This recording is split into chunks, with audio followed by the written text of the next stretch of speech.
Napabuga ako ng hangin habang nakatanaw sa labas ng bintana ng classroom namin. It's our first day pero hindi ko maipaliwanag kung bakit kanina pa mabigat ang pakiramdam ko. Mula nang lumabas ako ng dorm namin hanggang sa makarating kami rito, ay hindi mawala ang kakaibang pakiramdam na yon. Ang tagal naman ni Maam. Napatingin ako sa katabi kong babae. Siya si Lana.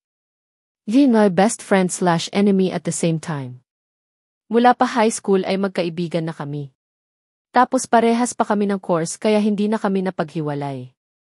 Hindi ko na lang siya pinansin at muling tumingin sa labas ng bintana. Kita ko ang quadrangle kung saan maraming mga estudyante na naglalakad. Jane, tignan mo, oh. Muli akong napatingin kay Lana noon ang kinalabit niya ako. Ano, nakakunot ang noong sabi ko. Hindi ako nilingon ni Lana. Nakanguso lang siya kaya sinundan ko iyon ng tingin. Lawrence? Natigilan ako nang makita ko kung sino iyong minunguso siya. Bakit andito rin siya? Papasok siya sa loob ng classroom. Umupo siya kaagad sa may unahang upuan sa tabi ng pinto na pinasukan siya. Kasunod niya ang isang lalaki pa na mas mababa kaysa sa kanya. Lalo akong natigilan. Si Carlo. Best friend ni Lawrence. Napalunok ako at umayos ng upo. Naging boyfriend ko si Lawrence noong high school pa lang kami. Nagkahiwalay lang kami kasi nag-transfer na ako pa Cavite. Classmate natin sila, gulat na tanong ni Lana. Tumingin na siya sa akin habang namimilog ang mga mata. Nakaawang din ang bibig niya na para bang gulat na gulat. Inirapan ko lang si Lana at muling tumingin sa bintana. Tigilan mo ako sa mga tingin mo, Lana. Alam ko na yan. Sus! Mahina siyang hinampas ang braso kong nakapatong sa handrest ng upuan ko. Parang sinasabi lang eh. Ang sungit mo talaga, maihimig na pagtatampo na sabi niya. Bahagya akong napatawa at nakapangalumbabang tiningnan siya. Nakanguso na siya habang nakatitig sa dikipad niyang cellphone. Napailing na lang ako at pasimpleng tinginan si Lawrence. Hindi ko naman masisisi si Lana kung nagtataka siya. 4th year na kami pero ngayon lang namin nakita yung dalawa. Pero ano pa ba ang pakialam ko? Muli akong tumingin sa labas ng bintana. Matagal na kaming tapos. Ilang sandali pa ay halos mapuno na kami sa classroom. Hindi na rin magtagal at may pumasok na sa aming prof. Si Miss Avila. Good morning, class, anya at tumigil sa lamisang nasa unahan. Inilapag ni Miss Avila ang mga dala niyang gamit sa ibabaw ng lamesa. Napansin ko agad na napasimangot ang mga kaklase ko. Isa kasing terror teacher si Miss Avila, kaya ayaw ng mga kaklase ko sa kanya. Ako naman, ayos lang. Mas medyo na yon para magseryoso na ang lahat. Nasa mid-40s na si Miss Avila. Nakasuot siya ng slacks at long sleeve na polo shirt na pangbabae. Mayroon din siyang suot na salamin at maayos na nakaponytail ang buhok sa likod ng ulo. Ang lakas makaseo ang datingan niya palagi at aura. Pero ang mga kaklase ko ay sinasabing lesbian daw si Maam. Ayos lang sa akin ang pogi kaya ni Maam. I know you already know me, but will still introduce myself. Inilibot niya ang kanyang paningin sa amin. I will be your teacher in Com Arts 3 and will be your class advisor. So, we will see a lot of times. Ngumiti siya sa amin. Agad akong nakarinig ng mga pag-angal dahil sa sinabi ni Maam. Marami talagang may ayaw sa kanya. Papaano, may isang batch na binigyan niya ng 3 lahat noon dahil hindi nagpasa ng mga assessment. Kung tutuusin ay mali ng mga estudyante. Ay ano ba yan? Hindi tayo makakapag-party kapag si Maam advisor natin, inis na sabi ni Lana. Napangisi lang ako sa sinabi niya. Okay lang yun. Baka mamaya may kung sino-sinong lalaki na naman kasi Joanne mo. Iniikot ni Lana ang kanyang mga mata. So what? I love boys. Previous page natawa na lang ako sa sinabi niya. Kahit kailan talaga itong si Lana. Hindi na dadala. Sa amin kasing dalawa ay siya ang mahilig makipagrelasyon. Wala rin namang hihindi sa kanya dahil maganda siya. Chubby pero kitang-kita ang hulma ng katawan niya. Hindi kagaya sa akin na sakto lang ang katawan. Okay. I was late because there will be new changes in your while living in your hostel. Each building will be occupied give a one course, at sa bawat isang floor ay para sa isang year level. Natahimik kaming lahat. Pero si Lana ay malapad na ang mga ngiti. Dito kasi sa university ay pwedeng mag-dorm ang mga estudyante. Lalo na ang mga nasa college. Pabor sa akin yon dahil kahit na may mga kamag-anak ako rito sa probinsya, ay mas gusto ko pa ring mag-isa lang ako. Kasama na rin sa tuition namin ang accommodation fee kaya hindi na mahirap. Ibig sabihin ay kayong magkakaklase ay magkakalapit lang ang mga kwarto. Sa isang block ay ang mga babae at ang sa kabila ay ang mga lalaki. 2 students per room. Sumeryoso ang mga tingin ni Maam. At malalaki na kayo at graduating, okay. Sana naman hanggang sa makagraduate kayo ay walang mabubuntis. Agad na nagtawanan ang mga kaklase ko. May ibang biglang nahiya at tumikom lang. Habang si Lana ay hindi na mapakali sa saya. Tumikim si Maam Avilla. Okay, enough. Bago tayo mag-umpisa ay ibibigay ko muna ang designated rooms nyo. After this, you can go out and fix your room first. Ay, Maam. Biglang nagtaas ng kamay si Lana. Napatitig sa kanya si Maam at ang mga kaklase namin. Ano na naman kaya ang naiisip nitong gawin? Wala sa sarili na napatingin ako sa gawin nila Lawrence. Hindi siya nakatingin sa amin pero si Carlo ay nakangisi na agad. Feeling ko alam niya na kaklase niya ako. Nag-iwas na lang ako ng tingin at humarap sa harapan. Dahan-dahang tumayo si Lana. Pwede po bang mag-request? Gusto ko po sanang kasama ang friend ko sa kwarto. Napatingin ako sa kaibigan ko. Hindi man lang siya nahiya sa request niya. Noon kasi hindi kami magkasama sa room dahil ang school ang nagbibigay ng kwarto. Noong tumingin ako kay Maam ay seryoso lang siyang nakatingin. Tumingin siya sa akin at muling binalik ang tingin kay Lana. Okay. Thank you, Maam. Magiliw na sabi ni Lana. Napangiti na lang at hindi makapaniwalang umiling. Ikaw talaga. Saway ko sa kanya. Tumawa lang siya ng mahina. Magkasama tayo. Excited na sabi niya at pinalo-palo pa ang braso ko. Hindi na lang ako umangal sa kanya. Hindi na siya ngayon mahihirapan na pumunta-punta sa akin kagaya noon. Naubos ang oras ni Maam Avilla sa pagbibigay sa amin ng mga kwarto. Mayroon pa kaming iilang mga kaklase na nag-request din na magkasama sila sa kwarto na pinagbigyan ni Maam. Room 3,205 kami ni Lana. Kaso kung minamalas ka nga naman. Katapat pa pala ng kwarto namin ang kwarto nila Lawrence. Hoy, ano nang nangyari sa'yo? Puno ng pagtatakang tanong ni Lana sa akin. Bakit mo sinungitan yung dalawa? Hindi ko siya sinagot. Kunyari ay wala akong narinig habang inilalabas ko ang mga damit ko mula sa maleta ko. Nasa loob na kami ng kwarto namin at sa sobrang kamalasan ko pa ay katapat ng kwarto namin ang kwarto nila Lawrence. Bakit ba kasi ganun? Bakit naisip pa ng Dian yon? Hindi ba niya alam na hindi tama na pinagtatabi ang mga kwarto ng babae at lalaki? Naka-move on na ako kay Lawrence. Kaso, ewan ko. Hindi mawala yung guilt na nararamdaman ko. Alam kong matagal na yon. Diyos ko. 5 years na ang nakalipas. Siguro naman ay napatawad na niya ako, di ba?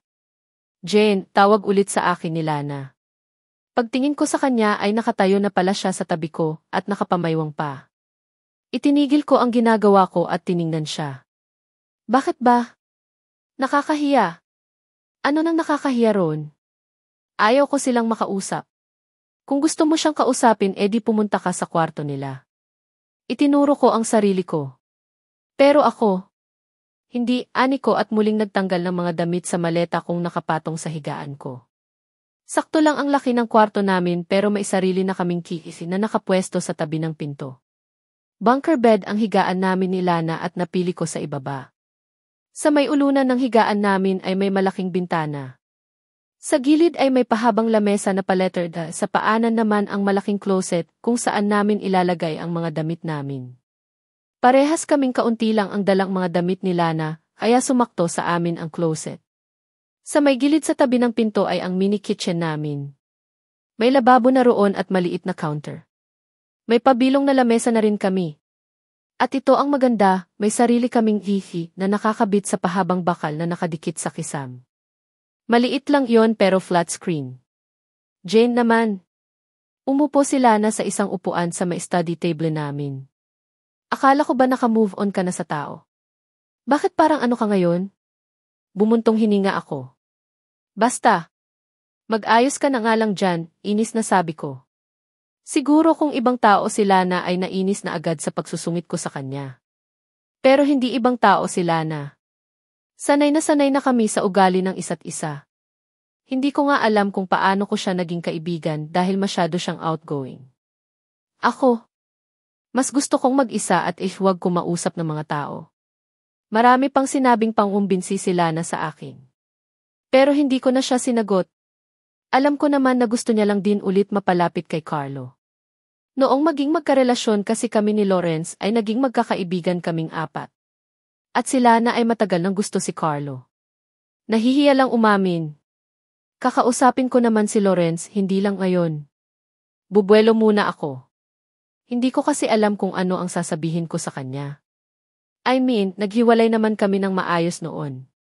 Kaso sa cellphone ko na lang siya hiniwalayan. Wala siyang ideya na nasa Cavite na ako kasi hindi ko sinabi sa kanya. Ayaw niya kasi na umalis ako.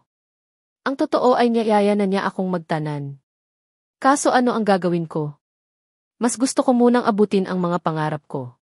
Hapon noong matapos kaming mag-ayos ng bago naming titirahan. Masasabi kong improving na ang university namin dahil may aircon na rin kami. Dapat lang dahil ang laki ng tuition namin. Kaya nga gusto nila mama na rito ako mag-aral ng college. Hay! Kapagod reklamo ni Lana at nahiga sa kama ko. Nakatayo lang ako sa tapat ng bintana at nakatanaw sa malawak na lupain. Nakakapagod din palang maglipat kahit kaunti lang ang mga gamit namin. Problema na lang namin ngayon ay pagkain namin. Tumingin ako kay Lana. Lana, bili tayo ng natigil ako sa pagsasalita noong may kumatok sa kwarto namin. Sino yon? Ako na. Naglakad ako palapit ng pinto at binuksan iyon. Natigilan pa ako noong makita ko kung sino ang kumakatok. Hi, Jane, magiliw na bati ni Carlo sa akin. Bahagya pa siyang kumaway at sumilip sa loob ng kwarto namin. Napatingin ako sa lalaking nasa likod niya, si Lawrence. Isasara ko sana ulit kaso biglang binuksan ni Carlo nang malaki ang pinto at walang pakundangang pumasok sa loob. Wow! Parehas lang pala ang kwarto ng girls at boys. Carlo, masayang tawag ni Lana kay Carlo. Tumayo siya at lumapit dito. Kumusta? Pasensya na kanina. Tumawa si Carlo ng kaunti. Ayos lang. Napalunok ako at nahihiyang tumingin kay Lawrence. Hindi rin naman kasi siya nagsasalita. Nakatitig lang siya sa akin na para bang may gusto siyang sabihin. Pipasok ka. Awkward. Tipid na umiti si Lawrence. Salamat, Anya. Gulimid na ako at hinayaan siyang pumasok sa loob. May dala siyang supot at inilapad niya iyon sa lamesa. Isinara ko naman ang pinto at nanatili lang na nakatayo roon. Gusto kong magtago pero sa liit ng kwarto namin, saan naman ako magtatago? Ang galing naman. Parang nagkaroon tayo bigla ng reunion. Nga, tugon ni Lana kay Carlo. Biglang natahimik ang paligid namin. Si Lawrence ay nakatayo lang sa tabi ng lamesa habang si Lana at Carlo ay nasa dulo ng higaan namin. Kahit na nahihiya ay naglakad ako papunta sa kama ko at doon naupo. Bahala si Lana mag-entertain sa mga bisita namin. Tumikim si Lawrence kaya napatingin ako sa kanya. Ang gwapo niya sana. Chinito kasi siya at matangkad. Pakiramdam ko nga ay mailahi siyang insik pero wala naman daw. Maputi rin kasi ang balat niya. Agad akong nag-iwas ng tingin noong mapatingin din siya sa akin. May dala kaming ulam ni Carlo. Maganda ata kung sabay-sabay tayong kumain ng hapunan. Wow! Talaga? Lumapit si Lana sa lamesa at tiningnan ang dala nila Lawrence. Naamoy ko agad ang lechong manok na nakalagay roon. Esan? Mukhang masarap to, ah? Kanina lang, ani naman ni Carlo. Ay, wala pa pala kaming kanin. Alam ko na. Lumapit si Lana kay Carlo at hinawakan ito sa braso. Bili tayo kanin para hindi na tayo magsaing. Bukas pa kami mamimili ng pagkain ni Jane eh. Bigla akong nataranta sa sinabi ni Lana. Ano? Iiwan nila kaming dalawa rito. Bago pa man ako makapagsalita ay hinatak na ni Lana si Carlo palabas ng kwarto. Napaawang na lang ang bibig ko habang nakatingin sa pinto na nilabasan nila. Napatingin ako kay Lawrence. Halatang nagulat din siya sa pag-alis ng dalawa. Nahihiyang tumingin siya sa akin. Nag-iwas ako ng tingin at tumitig sa study table namin. Tumayo ako at kunyari ay inayos ang mga libro at iba naming gamit na kanina pa inayos ni Lana. Jane. Pwede ba tayong mag-usap? Natigilan ako noong magsalita si Lawrence. Pagtingin ko sa kanya ay nakatayo na siya sa may malapit sa akin.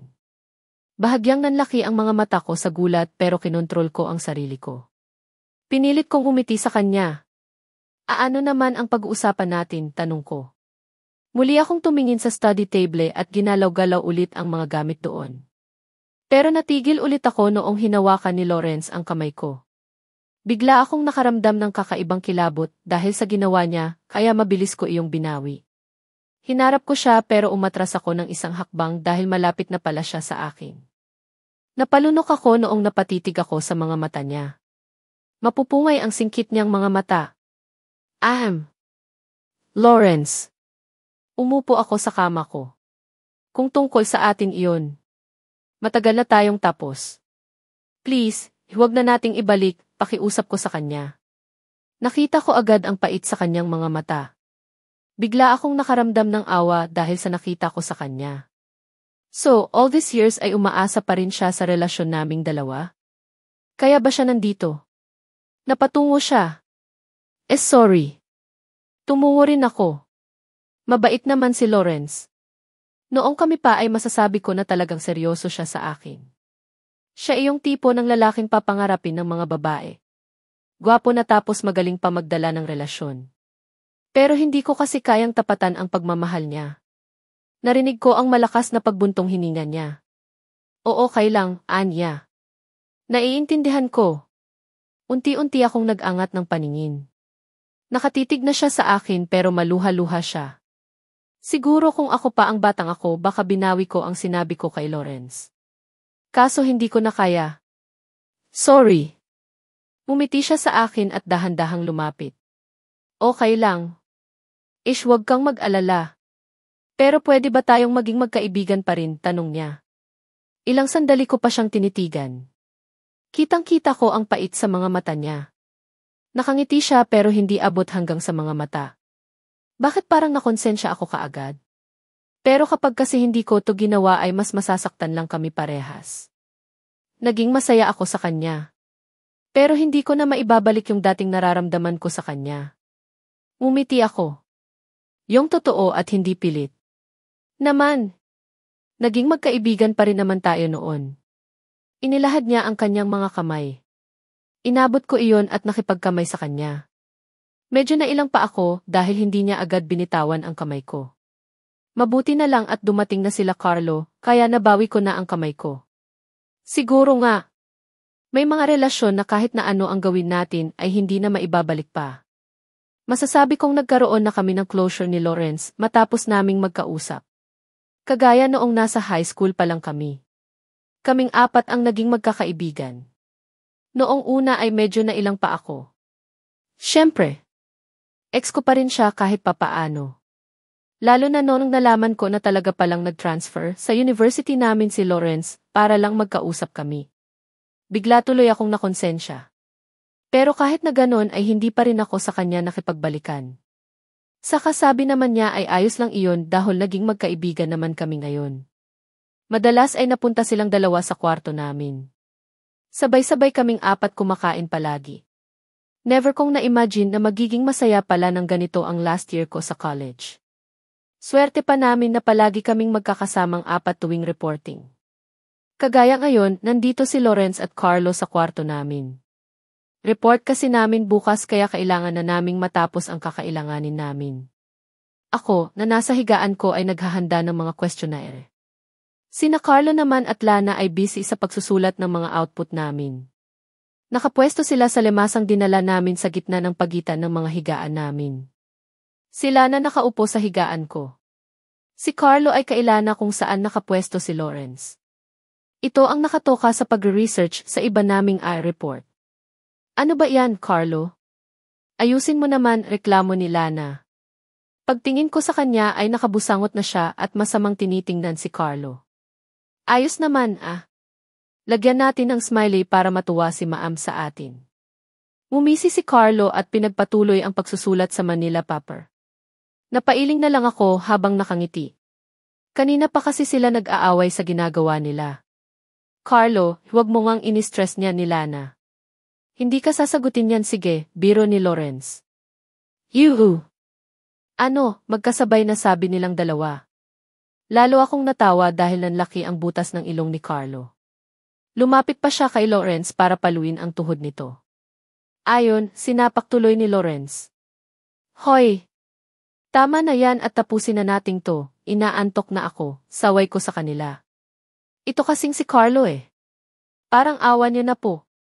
Natigilan ako noong may narinig akong isa pang boses na sumabay sa pagsasalita ni Lana.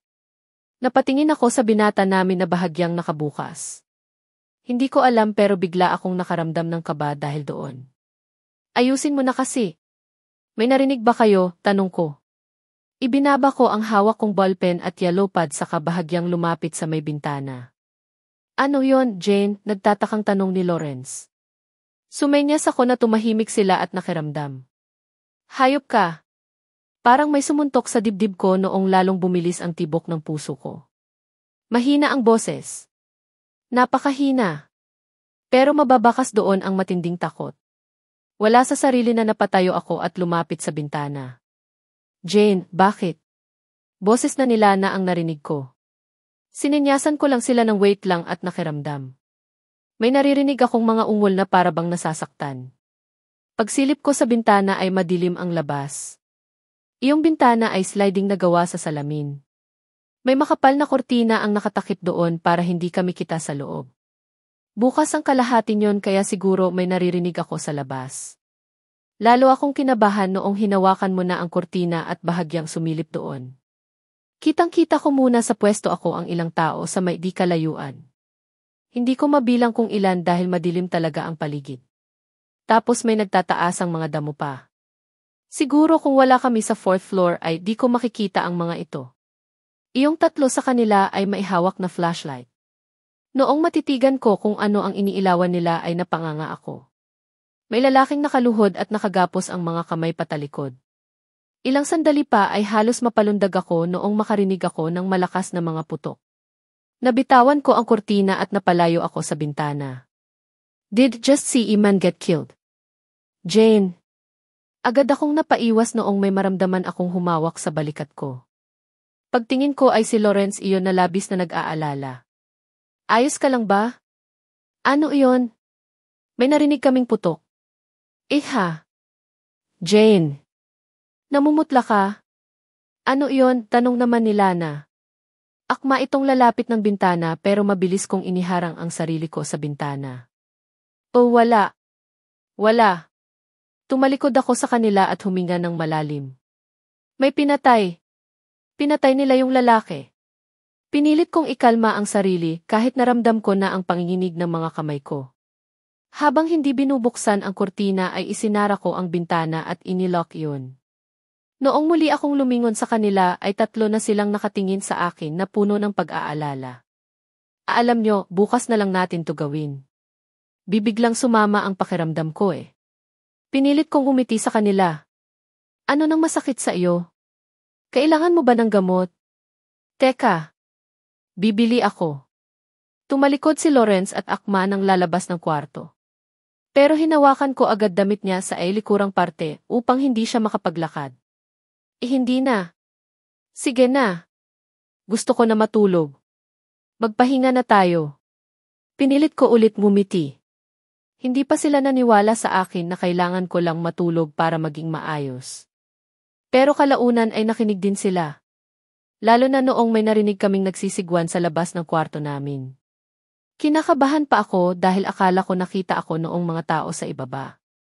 Pero may nag-aaway lang palang magkasintahan. Noong makapagligpit kami ay nahiga na rin kami agad. Ako naman ay hindi agad dinalaw ng antok. I can't believe what I saw.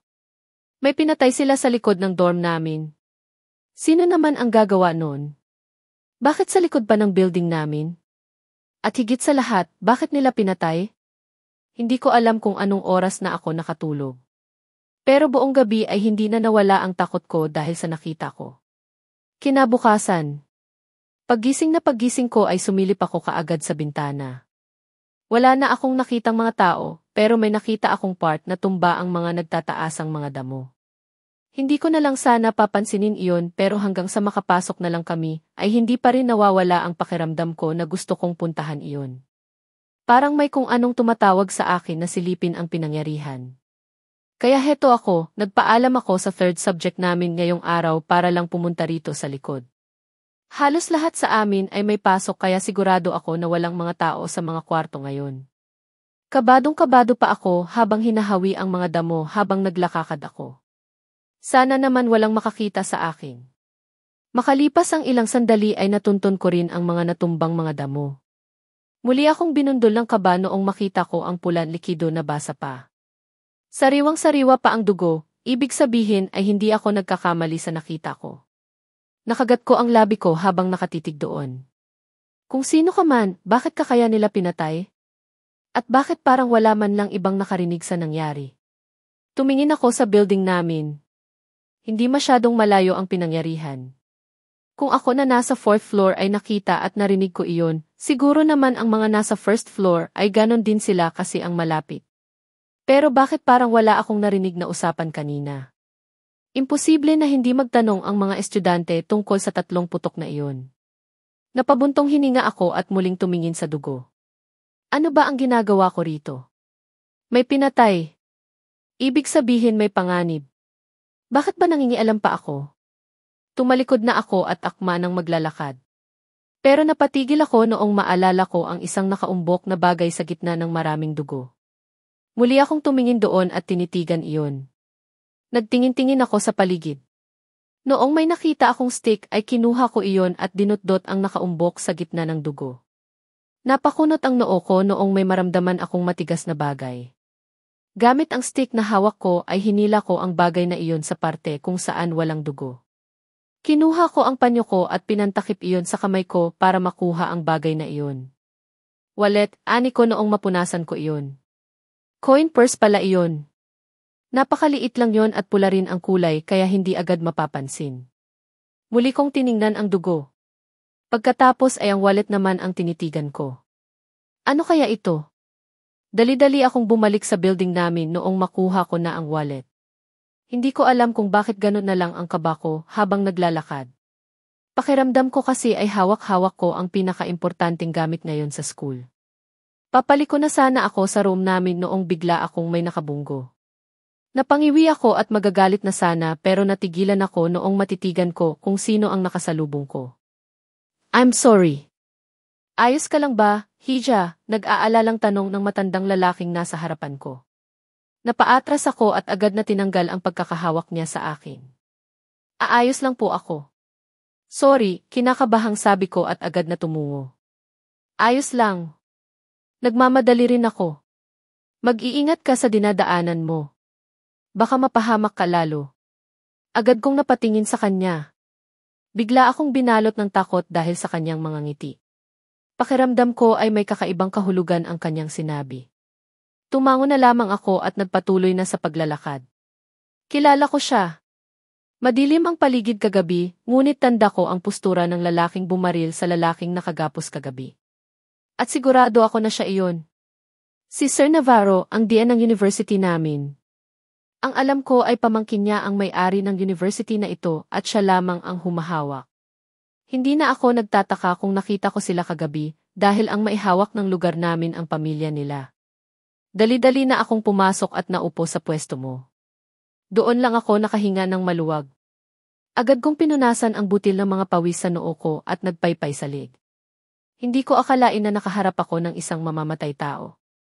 Jane! Napaigtad ako noong biglang may humampas sa braso ko. Halos mahampas ko na si Lana dahil sa gulat ko. Agad siyang umiwas habang nakataas ang kamay. Bakit ba nanggugulat ka? Gulat na tanong ko. Pinandilatan ako ni Lana. Anong ginulat?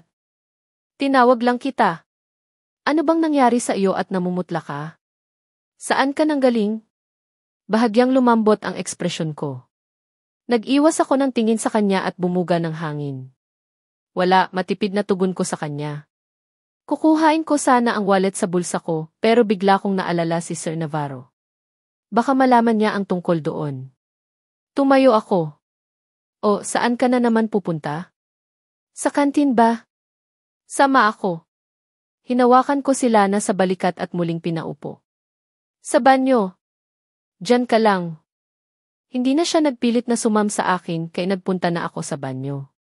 Bawat room sa amin ay may sariling banyo. Pero kailangan pang lumabas para lang makapunta roon. Swerte ko kasi nagkataon na walang magamit sa banyo namin, kaya pumasok na ako sa loob at nilock yun. Hindi rin kagaya ng ibang mga school, ang mga banyo sa amin ay malilinis at mababango. Kaya kahit tumambay ako ngayon ng ilang oras sa banyo, ay hindi naman ako mamamatay sa amoy. Isinara ko ang bowl at naupo roon. Hindi ko alam kung bakit sobrang naku-curious ako sa laman ng wallet. Siguro dahil galing ito sa lalaking pinatay. Pakiramdam ko ay mailaman iyon na pwede kong maitulong sa kanya. Huminga na ako ng malalim at kinuha ang wallet sa bulsa ko. Binuksan ko ang wallet na bahagya pang nanginginig ang mga kamay. Una kong nakita ang isang papel na nakatupi. Kinuha ko iyon at binuklat. Napakunot ang noo ko. May mga numero iyon at parang address ng bahay o lugar. Marasigan? Malapit lang iyon sa amin. Muli kong itinupi ang papel at tiningnan pa ang laman ng wallet. Doon ko nakita ang isang maliit na itim na bagay. Kinuha ko iyon. Isa iyong memory card na pang cellphone. Dali-dali kong ipinasok ang papel sa wallet at ang memory card. Kinuha ko ang cellphone ko saka kinalikot iyon. Nandito na ako. Kailangan kong makita kung ano ang laman ng memory card na iyon. Tinanggal ko ang case ng cellphone ko at inalis lagayan ng memory card. Inilagay ko na iyon sa cellphone ko at noong maayos ko ang lagay ay muli ko nang binuksan ang cellphone ko. Okay, Jane. Kung ano man makita mo rito. Titingnan mo lang. Please. Sobra na ang pagiging curious mo. Bumuga ako ng hangin. Pumunta ako agad sa files ng card na nakuha ko. Napakunot pa ang noo ko noong makita kong iisang folder lang ang laman yon. Nakasulat pa sa folder nyo na buksan mo, kaya naman ay sinunod ko ito. Isang video file ang bumungad sa akin sa folder na iyon. Kita ko mula sa thumbnail ang isang lalaki na medyo mahaba na ang buhok. Wala pala akong earphone. Ibinaba ko ang cellphone ko. Hindi ko pwedeng mapanood ito rito dahil baka may makarinig sa akin. Pero hindi na ako mapakali. Kinagat ko ang kaliwanghin lalaki ko at pumikit. Bahala na nga. Muli akong dumilat at tumayo. Sumilip muna ako sa labas upang makita kung may tao ba. Noong masiguro kung walang tao sa hallway ay muli kong sinara ang pinto at inilock yun. Naupo ako sa bowl saka pinahinaan ang volume ng cellphone ko. Sakto lang sa alam kong maririnig ko ang sasabihin sa video. Binuksan ko na ang video. Isang lalaking nakaputi at mahaba na ang buhok ang nakatapat sa kamera. Mamula-mula ang kanyang mga mata na may itim sa ilalim. Para siyang ilang gabing hindi natulog. Halata ang takot sa kanyang mga mata at panay tingin din sa gilid na para bang may hinahanap. Sakto lang ang video na makita ko ang hanggang dibdib niya. Hindi ko rin masabi kung siya ba ang lalaking nakitang binaril kagabi. Ngunit sigurado akong siya ito. Hello. Ako si James Marasigan. Siguro patay na ako, maluha-luha kong sabi. Wala na akong pakialam kung sino ka man pero sana hindi ikaw ang amo ko. Hayop kayo. Bigla na pang humagulhol si James na parang bata. Noong mahimasmasan siya ay tumikhim siya at muling tumitig sa kamera. Ako si James. Dati akong nagtatrabaho kay Rodrigo Navarro. Na ngayon ay gobernador na rito sa Eastern Samar. Bodyguard niya ako at lahat ng mga ipinag-uutos nila ay sinusunod ko. Kung nasaan siya ay kasama niya ako. Kaya lahat ng mga ginagawa niya ay alam ko. Hanggang noong huling 2 buwan lamang. Galit na galit si boss. Sinugod namin si Governor Marco. To walang habas niyang pinatay si Gov. Muling humagulhol si James. Nasapo ko ang aking bibig. Ibig sabihin totoong pinatay si Gov. Grebe. Mayroon kasing usap-usapan sa amin na pinatay raw ang dating gobernador. Ngunit pinabulaanan iyon kaagad ng kampo nila. Maging ang pamilya ni Gov ay tahimik sa totoong nangyari. Ibig sabihin pala ay totoo iyon? At ang bagong gobernador namin ang gumawa? Ang sama-sama niya. Huminga ako ng malalim at kinalma ang sarili. Dahil sa aking nalaman ay bumilis ang tibok ng puso ko. Kilala sa pagiging mabait at marespeto ang bagong gobernador. Kaya hindi ako makapaniwala sa aking nalaman ngayon. Hindi ibinigay ni Gov. Marco ang kayamanang nakuha nila sa lupang pinagtayuan nila sa bagong university na pinapagawa sa Artiche. Alam ni boss na may kayamanang nakatago roon kaya niya iyon binili, ngunit unang nakakita ang mga tauhan ni Gov. Marco. Pero iyon ibinigay ni Gov. At sinabi lang kay boss na wala silang nakita.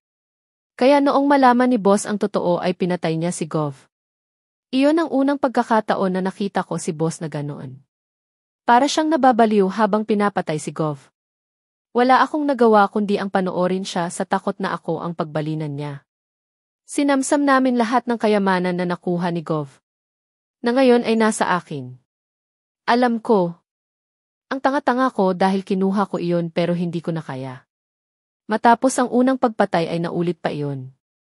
Balak gumawa ni boss ng malaking resort at isang barangay ang maapektuhan yon. Hindi na kaya ng konsensya ko dahil pati ako ay inuutusan na niyang pumatay. Hindi ko kaya. Kaya ikaw. Kung sino ka man. Nasa papel ang address kung nasaan ang pera at ginto na nakuha ko sa kanya. May mga nakuha rin akong papeles na naglalaman ng mga iligal na gawain ni boss. Ikaw na ang bahala kung ilalabas mo iyon. Pero gamitin mo ang pera sa mabuti. At iswag mong hahayaang makuha ulit iyon ni Rodrigo Navarro. Hanggat kaya mo ay lumayo ka sa demonyong iyon. Iyon ang huling sinabi ni James bago tumigil ang video. Napasandig ako at tulalang napatitig sa dingding ng banyo kung nasaan ako. Hindi ko alam kung ano ang mararamdaman ko sa aking napanood. Pero isa lang ang alam ko. Isa lang ang naunawaan ko. Isang demonyo si Governor Rodrigo Navarro. Tulala ako sa buong klase namin. Hindi ko alam kung ano ang mararamdaman ko matapos kong mapanood ang video ni James.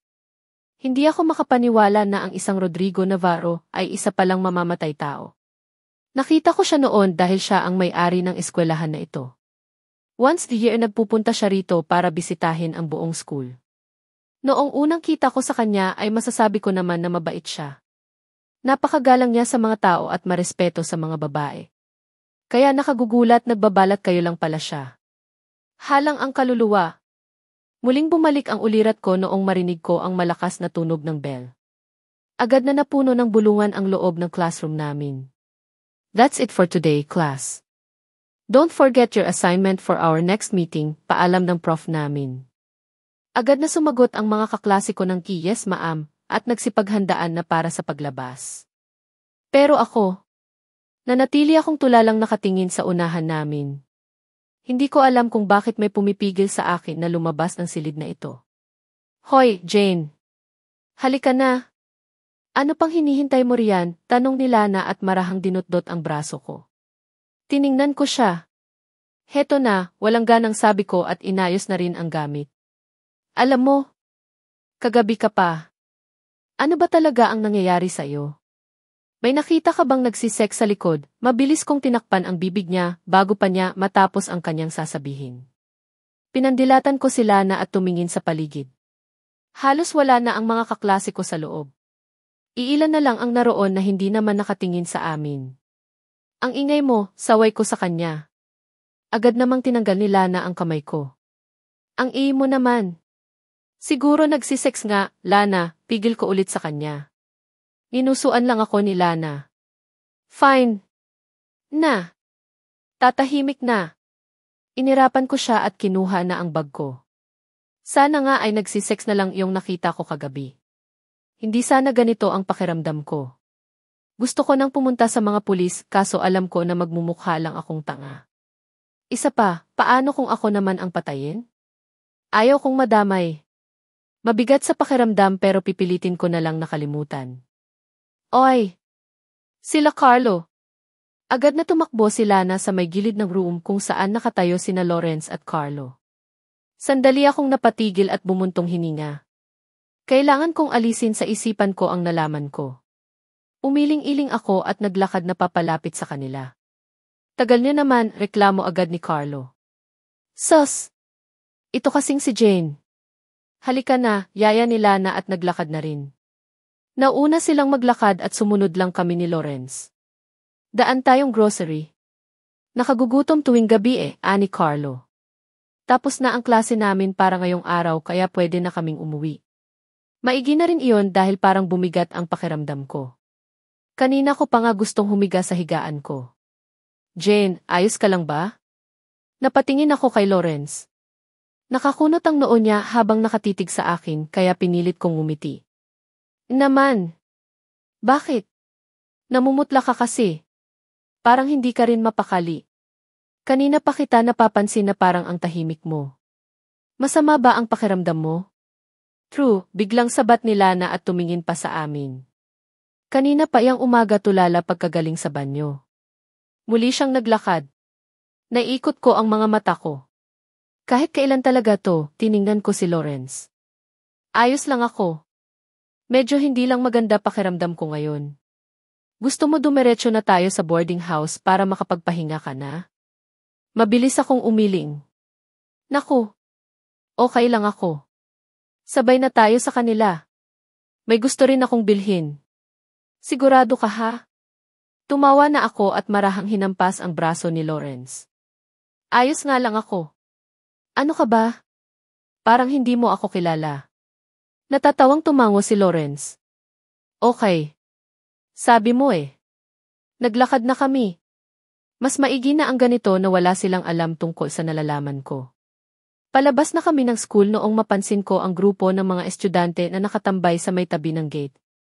Madadaanan namin sila kaya hindi ko maiwasang marinig yung pinag-uusapan nila.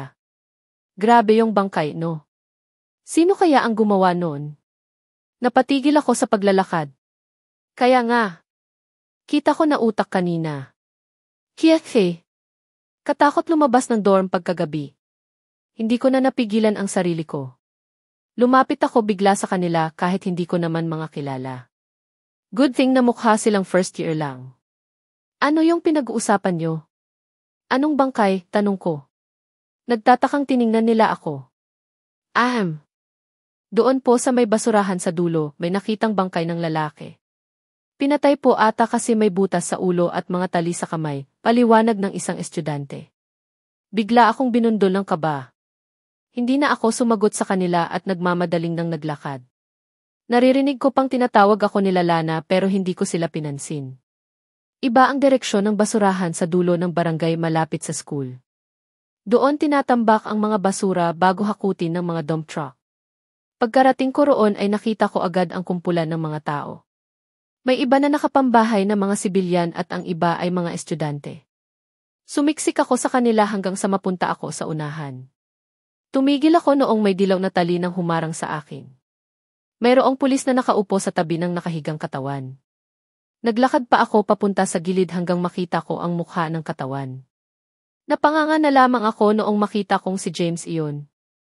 Humigpit ang hawak ko sa tali at agad na nangilid ang mga mata. Ramdam ko rin ang pagbilis ng tibok ng puso ko dahil sa galit. Nakakagalit. Pinatay na nga nila si James nang walang kalaban-laban tapos itinapon pa ito sa basurahan. Ni hindi man lang nila nagawang bigyan ito na maayos na libing o ibigay na lamang sa pamilya ni James. Napakasama nila. Agad kong umalis sa harapan noong maramdaman kong nagpupuyos na ang emosyon ko. Pinanusan ko ang mga mata ko at nang hihinang naglakad pabalik ng school habang nakatungo. Ang sama-sama nila. Gusto kong maiyak dahil sa galit. Gusto kong sumigaw at sugurin ang mga Navarro, ngunit sino ba naman ako? Isa lang ako sa mga kagaya ni James na madaling patayin para sa kanila. Na kapag bumangga sa kanila ay siguradong mamamatay rin. Ouch! Nasapo ko ang aking ulo. Muntik pa akong matumba noong may nabangga akong matigas na bagay mabuti na lang at may humawak sa baywang at braso ko.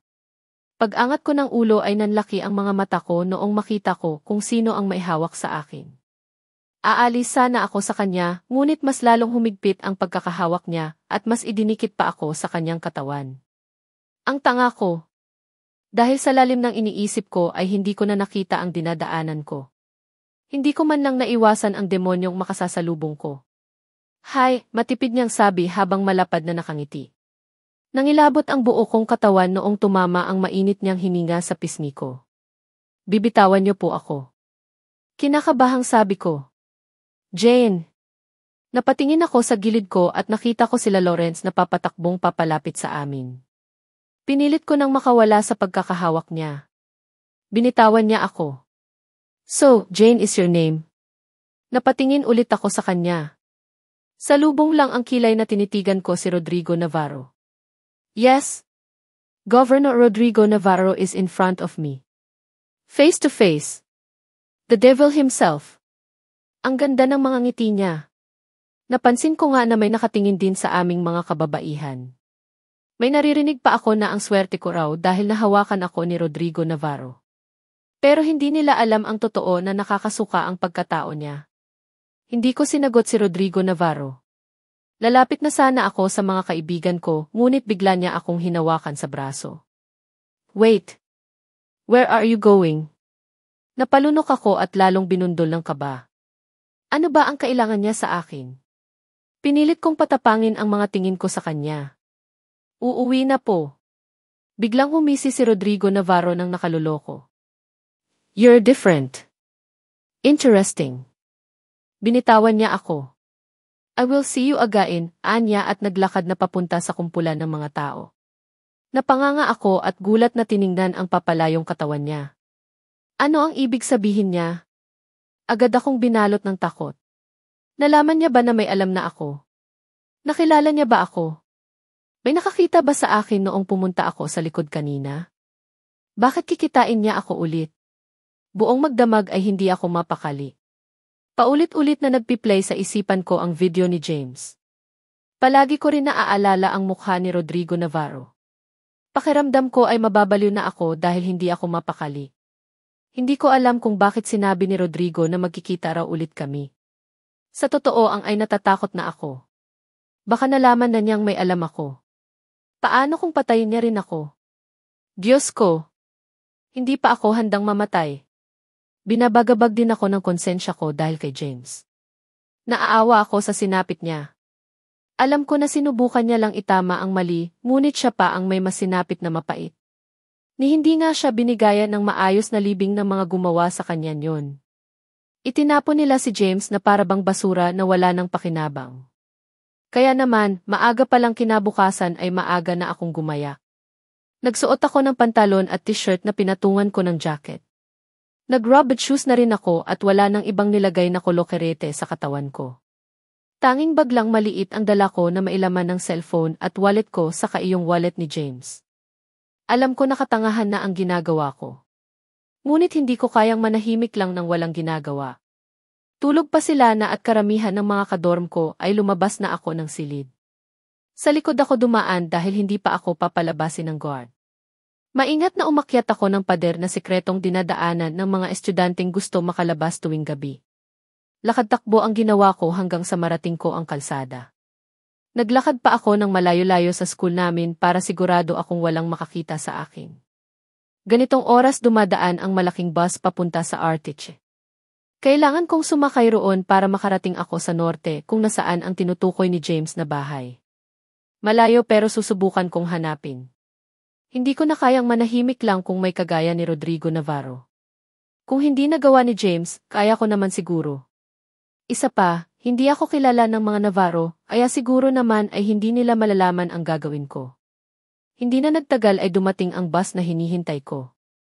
Wala halos sakay iyon dahil nga pabalik na sa terminal. Tahimik lang ako sa buong biyahe habang nakatingin sa labas ng bintana. Napakaganda ng summer dahil marami pa ring mga puno. Hindi kagaya sa Cavite na wala na ako halos makita. Kaya nga pinili ko na rin ipagpatuloy ang pag-aaral ko rito. Pagkarating namin sa terminal ay agad akong bumaba. Muli akong sumakay ng jeep papunta na sa norte. Ito ang unang beses na babiyahe ako papuntang norte dahil hindi naman ito ang dinadaanan ng bus na nasasakyan ko sa tuwing uwi ako ng Samar. Pagkarating ko sa bayan ay muli akong sumakay ng tricycle.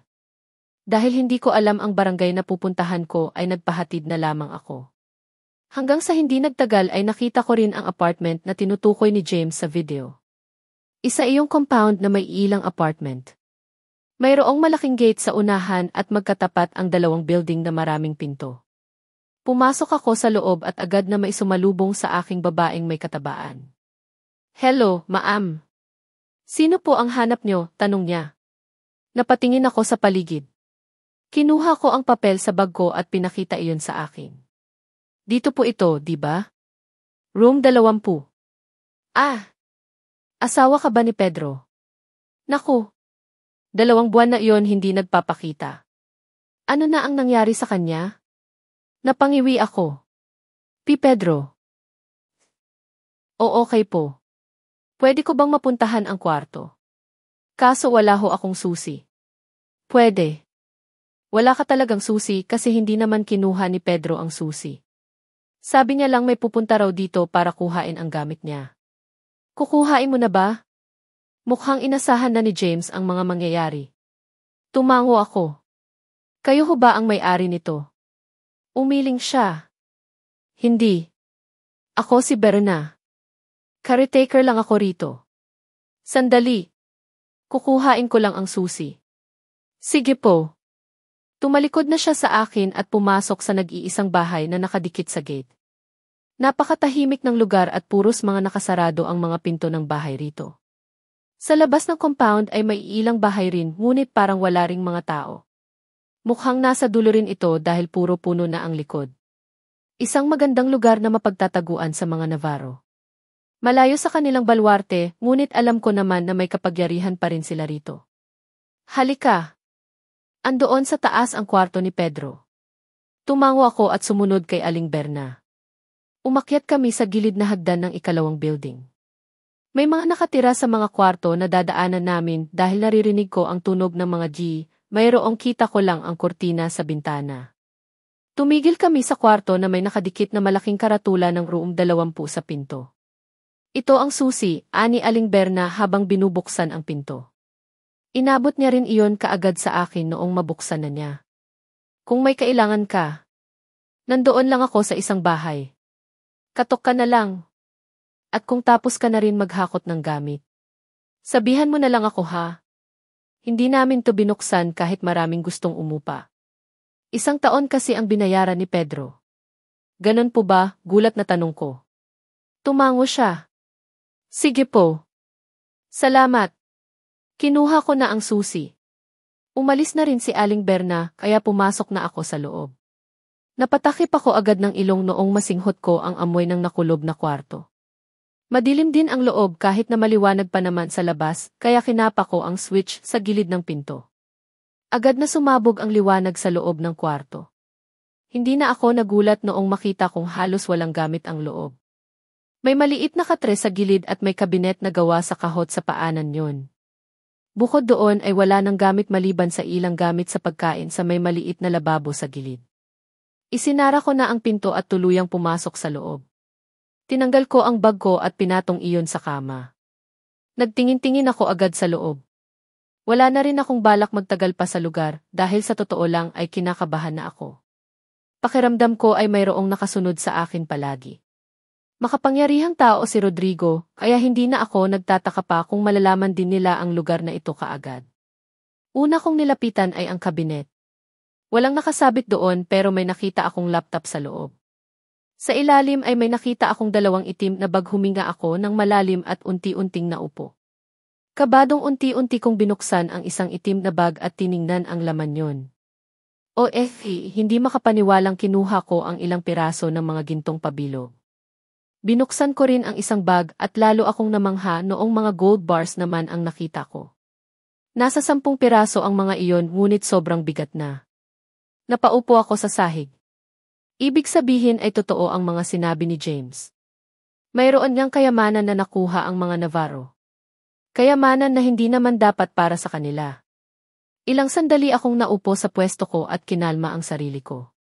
Sa tanang buhay ko ay ngayon lang ako nakakita ng ganito karaming ginto. Siguro kahit isa lang sa mga ito ang mapasa akin ay mabubuhay na ako habang buhay. Isinara ko ulit ang mga bag at kinuha naman ang laptop. Pinagpag ko muna ang higaan at saka naupo roon. Hindi ko na alam ang ginagawa ko. Napupuno na ako ng kuryusidad tungkol sa pamilya nila. Noong mabuhay ang laptop ay may nakita akong isang folder sa unahan.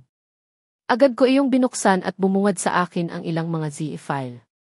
Mga numero lang ang file name ng mga iyon pero noong binuksan ko ay puros mga transactions ng mga Navarro.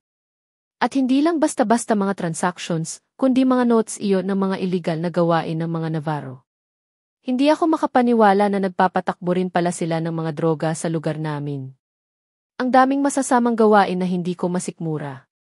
Kagaya ng may mga ilan na pinatay ng mga ito. May nakita pa akong larawan kung saan may lalaking nasa loob ng isang drum at pinapasukan ng simento ang loob. Pero ang isang nakapagpukaw sa atensyon ko ay ang isang file na naglalaman ng plano ng mga Navarro. Katabing barangay lang namin ang gusto nilang gawing resort. Kapag matuloy iyon ay lahat ng mga nakatira roon ay mawawala ng tirahan.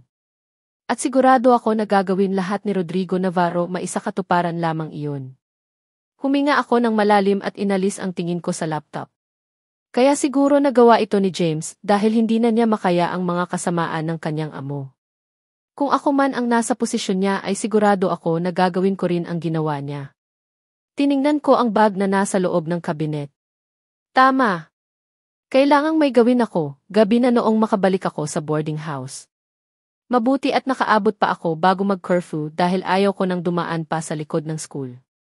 Nakakatakot ang gubat kapag gabi na. Bago ako umalis sa apartment kanina ay nag-edit ako ng video para ilabas ang ilan sa mga nalaman ko. Sinabi ko roon na ang mga Navarro ang pumatay kay James dahil nalaman nito ang balak na gawin ng mga Navarro. Tanga na kung tanga. Ngunit ginawa ko iyon para naman mabigyan ng hustisya si James. Hindi rin ako matatahimik kung tatahimik lang ako. Sigurado ako na hindi ako titigilan ng konsensya ko. Naghanap din ako ng bangkong mapagtataguan ko ng mga gintong nakita ko. Noong una ay takot na takot pa ako dahil baka tanungin ako kung saan ko iyon nakuha. Pero mabuti na lang ay hindi sila nag-usisa sa akin at pinaupa ako agad sa safe deposit locker nila. Kumuha pa ako ng ilang ginto sa isang bag dahil masyadong malaki ang fee na hiningi sa akin. Tiwala naman ako na hindi iyon mawawala dahil fingerprints ko ang gamit para mabuksan ang locker at mayroon pa akong susi. Ginawa ko iyong kwintas at umuwi na sa amin. Tulog na sila na noong makauwi ako. Ingat na ingat ako sa mga galaw ko dahil alam ko na mag-uusisa siya kung bakit wala ako maghapon.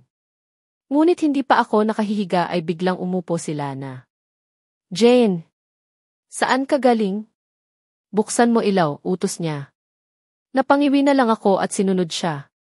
Tumayo na sila na at lumapit sa akin. Saan ka nagpunta? Ano kasi? May biglaang lakad lang ako. Saan nga? Huminga ako ng malalim at sinalubong ang mga mata niya. Bakit ba? Saka, bakit gising ka pa? Hinihintay kita. Naiikot ko ang mga mata ko at naglakad na paupo sa higaan ko. Bumuga ako ng hangin at tumitig sa kisam. Lumapit naman sila na sa akin at naupo sa kama niya. Pero bakit nga ang tagal mong nawala? Ni hindi ka man lang nagsabi sa amin. Hindi mo pa sinasagot mga tawag namin. Alam mo bang muntik nang halughugin ni Lawrence ang buong Samar para lang makita ka? Napangiwi ako at tumingin sa kanya. Bakit naman? Hindi na naman ako bata para hanapin niyo pa. Saka, doon lang ako sa kabilang barangay. Naimbitahan kasi ako ng kamag-anak namin. May kaninan pala. Tingnan mo. Ni hindi mo man lang ako niyaya. Sorry na. Sarap kasi ng tulog mo kaya hindi na kita ginising. Inirapan niya ako. Pero bigla siyang tumingin ulit sa akin habang nanlalaki ang mga mata na para bang may biglang naalala. Nga pala. Lumapit siya sa akin at naupo sa kama ko. Friend. Paano mo nakilala si Gov? Rod. Agad na nawala ang ngiti ko. Gov. Rod. Sunod-sunod na tumango sila na at marahan pang pinalo ang braso ko. Ikaw ha? Baka mamaya doon ka sa kanila galing. Ano? Ano naman ang gagawin ko roon? Saka ano ang pak ko kay Gov? Rod. Sigurado ka, hindi pa rin makapaniwalang sabi niya. So, hindi mo pa siya talagang nakausap. Nakabungguan ko siya kahapon pero hindi ko naman siya nakausap ng kami lang. Ano naman kailangan sa akin ng isang gobernador? Natatawang sabi ko kahit na binubundol na ako ng kaba dahil sa mga tinatanong ni Lana. Bakit kanya hinahanap kanina? Siya pa mismo pumunta rito sa kwarto natin. Ha? Ano ang sabi niya? Umiling si Lana. Wala. Umalis din siya kaagad noong sinabi ko na wala ka. Grebe. Ang pogi niya pala sa malapitan, Jane, kinikilig na sabi niya pa. Napalunok ako at lalong kinabahan. Pinuntahan ako ni Rodrigo Navarro. Bakit? Para saan? Muli akong tumayo. 5 magbabanyo lang ako, paalam ko kay Lana at naglakad na papunta sa banyo, sige. Kakain ka ba? May tinira pa ako sayo. Hindi na. Bukas na.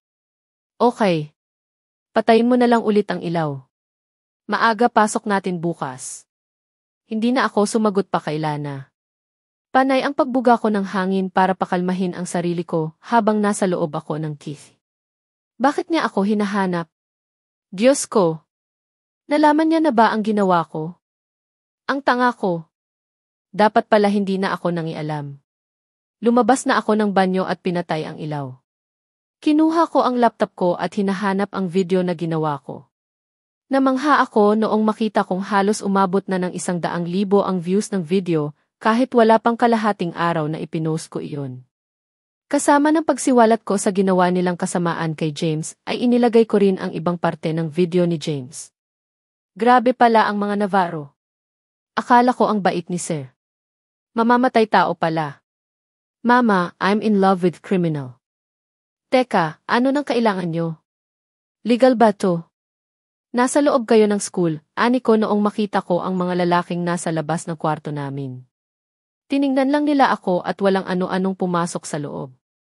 Labas, utos nila. Humigpit ang kapit nila na sa braso ko. Jane. Ano to?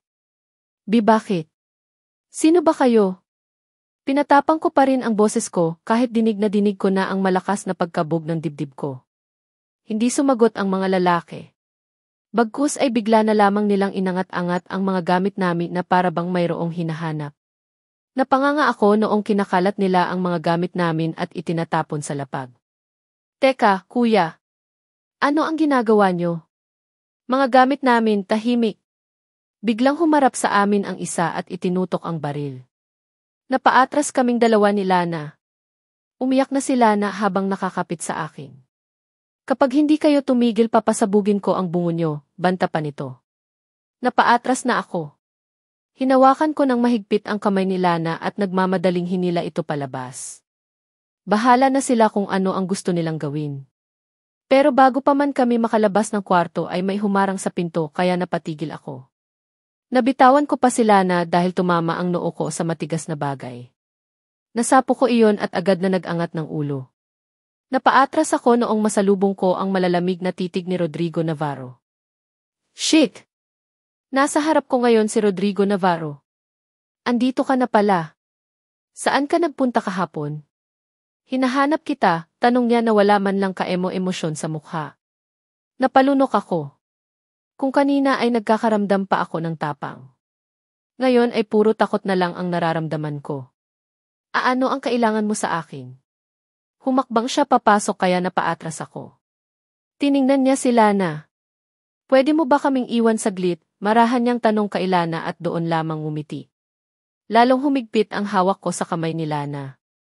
Wag mo akong iwan, bulong ko sa kanya. Lalong napangisi si Rodrigo at tiningnan naman ako. Kapag hindi mo siya pinalabas, hindi mo magugustuhan ang gagawin ko sa kanya.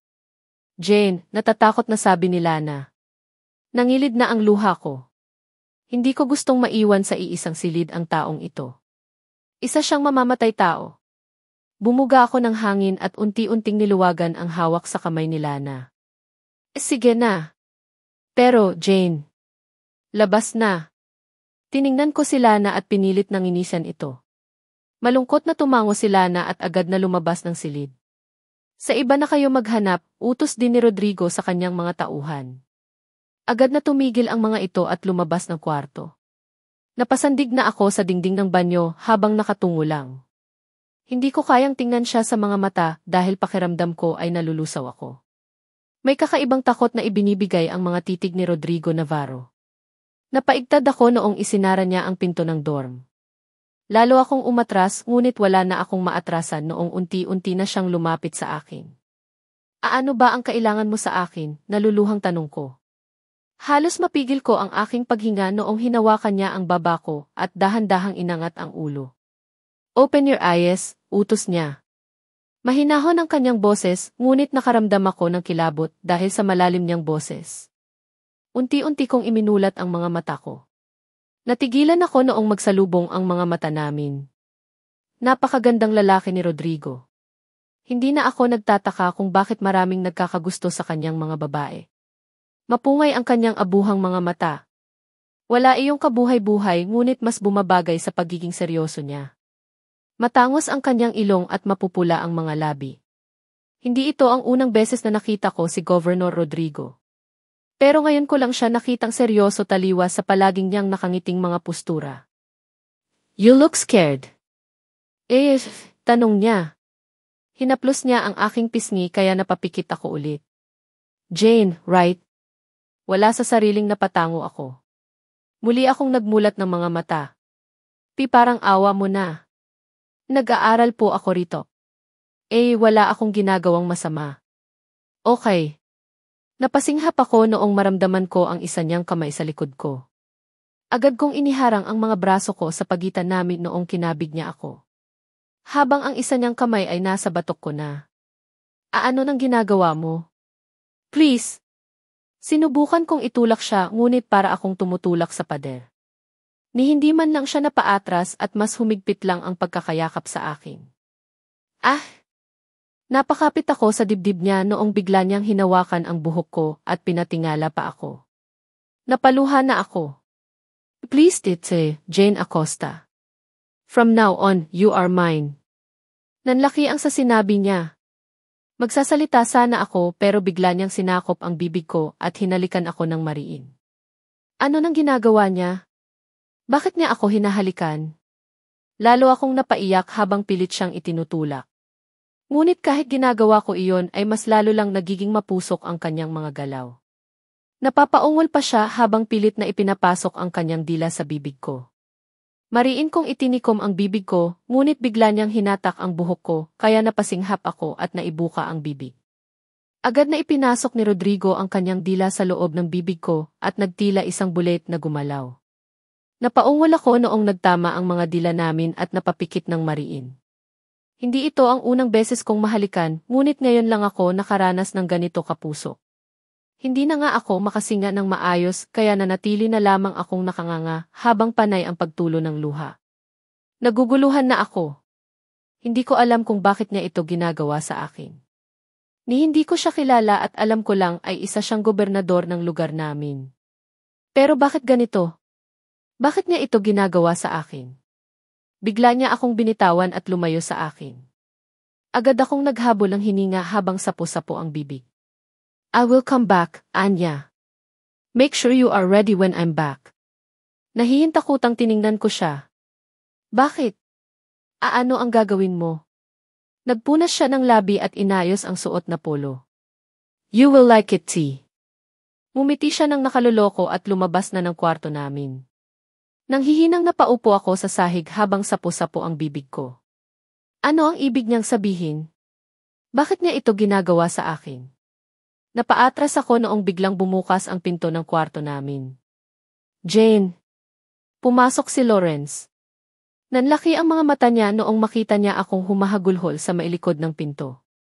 Jane. Ano nang nangyari sa iyo? Sabi nila na pinalabas siya ni Gov. Suminghot-singhot ako. Hindi ko alam, Lawrence. Natatakot ako, sumbong ko sa kanya at humagulhol. Siguro nalaman na ni Rodrigo ang ginawa ko. Kaya siguro niya ako gustong balikan. Pero paano niya nalaman? Lahat ng alam ko na makapagtuturo sa akin ay nilinis ko. Nabanggit ko sa video na may ginagawa kami sa school noong makita ko iyon. Pero wala akong sinabi kung anong year at course namin. Hindi kaya dahil doon? Lalo akong napaiyak. Ang tanga ko. Dahil kaya roon kaya nalaman niya? Diyos ko! Ano na ang gagawin ko ngayon?